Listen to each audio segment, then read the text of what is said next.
Signs of a bad catalytic converter. Check engine light is on. Decreased fuel efficiency. Rattling noise from under the car.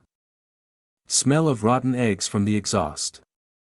Diagnosing a bad catalytic converter. Use an OBD2 scanner to check for trouble codes. Perform a visual inspection for physical damage. Check exhaust emissions for high levels of pollutants. Maintenance tips. Regularly inspect and replace the oxygen sensor. Use high-quality fuel to reduce carbon buildup. Avoid driving aggressively to prevent overheating the converter. Get regular tune-ups to ensure the engine is running efficiently. In conclusion, a bad catalytic converter can cause serious issues with your vehicle's performance and emissions. By following these maintenance tips and knowing how to diagnose a problem early on, you can save yourself time and money in the long run. Thanks for watching, and don't forget to like and subscribe for more car maintenance tips.